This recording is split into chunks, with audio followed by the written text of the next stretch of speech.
It is very, very hard for me to believe that she has been incarcerated for almost 10 years. I mean, it boggles my mind. Really, really boggles my mind. I mean, her children have grown up without a mother.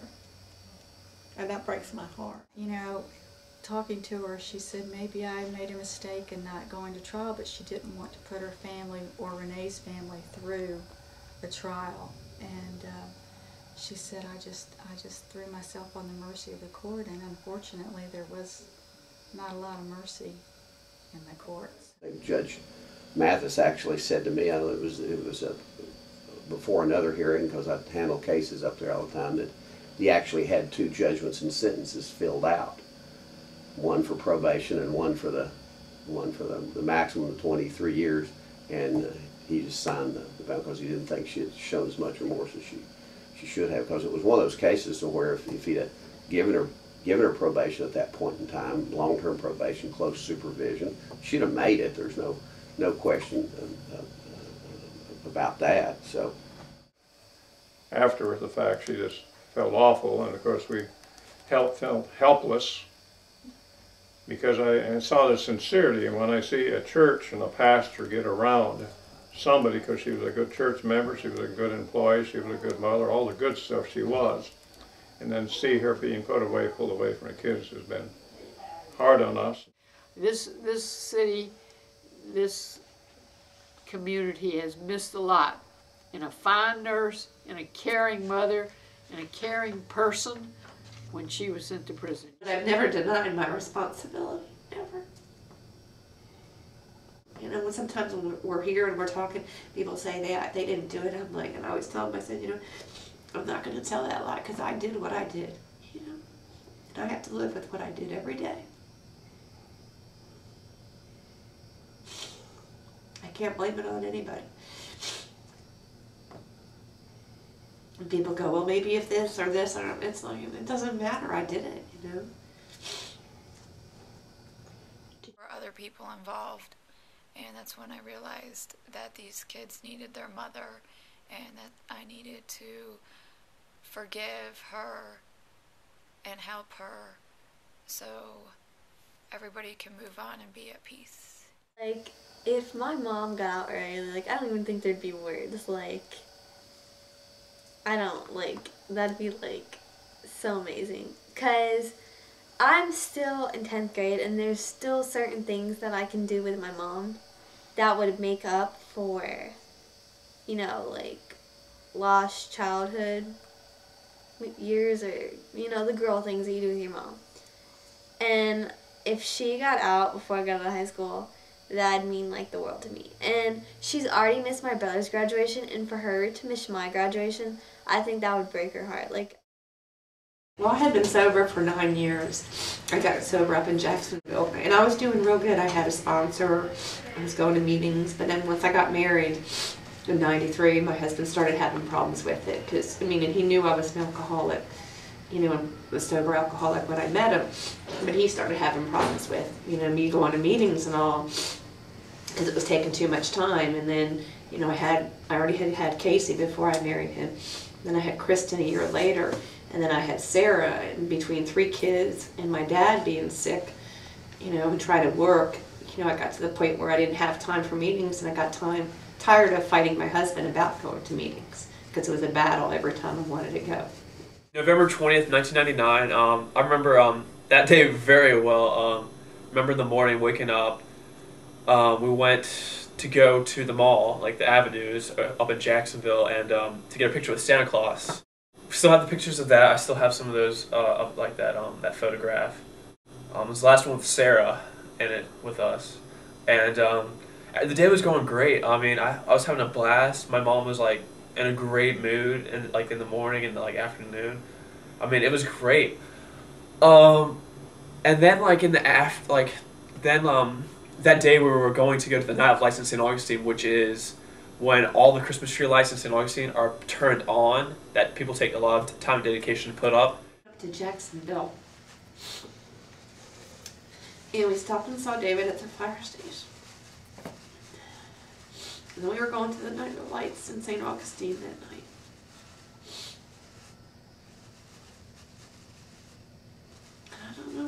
did it.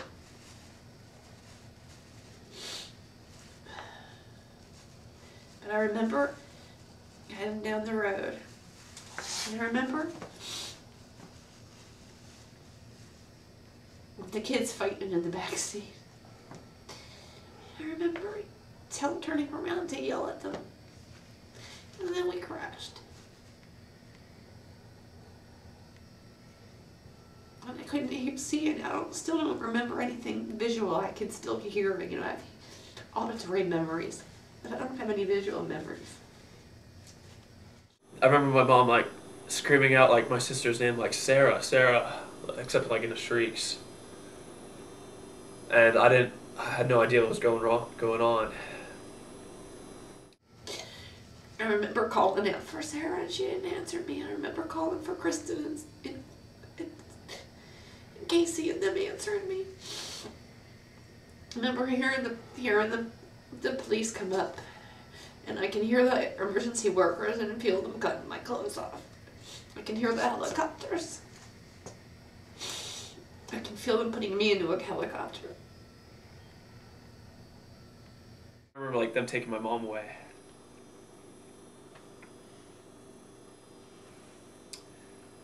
That wasn't too much fun. It was a tear-filled moment. She gave me a hug and said goodbye, and the police took her out of the hospital from me, out of my room.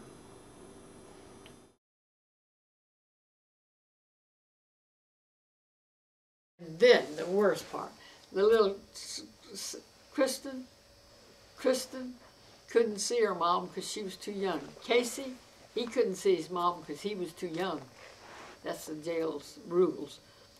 Kristen came in one night and there were about 8 of us sitting there. That's what usually came to visit. And Kristen started with me. I think I was sitting on the far side, and she said, "Take me to see my mommy."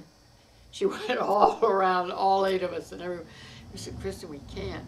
Take me to see my mommy." Yeah. She broke us. She broke us. And you knew that mommy was in there wanting to see her as bad as she wanted to see mommy. Or her children were everything to her. Everything, everything. I mean, she was just absolutely as devastated about what had happened, not for her own self, but for obviously the death of her daughter. And she just simply wasn't given the opportunity at the sentencing hearing, I didn't think, to display that to the judge. I mean, and actually I think that if you look at the record, it kind of bears that out. I mean, Mr. Alexander admitted to some extent that, well, you don't need to be showing so much emotion, and of course that's what you need to do. Somehow you need to convey what you feel, and that just didn't happen. And the judge just, I guess, apparently thought that she didn't show as much remorse as she should. But how did they prepare me for sentencing? What Steve Alexander told me to do was to not cry in the courtroom. He said, because then Judge Mathis is going to think that you're sorry you're going to prison. So he told me that I needed to be strong, I needed to buckle up, I needed to hold up under the stress.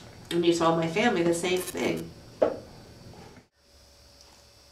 You know, I didn't really speak very long with the attorney. I think that it probably would have been helpful, hindsight, to have had the attorney maybe meet with Suzanne and I separately and kind of prepare. And at the time, and even now, I mean, certainly legal issues are not my area of expertise, but I don't, he never interviewed me individually. We met as a group, and there were, you know, maybe 8 or 10 of us together in a group.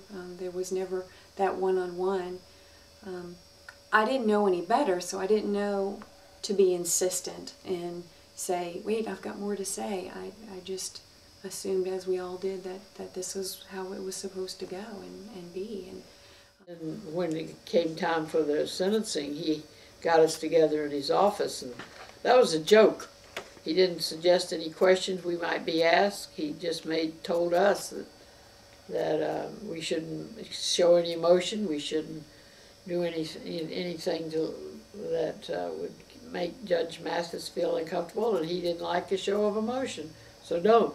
And most of us told him that, well, that's going to be hard according to what we have to say. We have to be what we are, but he advised us not to show emotion. If I'd have said everything that I needed to say or wanted to say, the judge would have seen, you know, the side of Suzanne that we all got to see, and the side of Suzanne that I got to see every week when I met with her family. But I don't feel like the focus was on that enough, and I got the intuitive feeling that the judge did not see Suzanne that way, that he saw her as selfish, and that he saw her as sad that she had to go to jail, but not that this horrible event had happened. And in fact, I think he said, and I don't know in specific words, that he didn't feel that she felt bad about it or had remorse, and I was horrified by that, because that is not at all a true, accurate belief about Suzanne. You know, I wish they could have seen some of the things that I saw before the judge made that decision.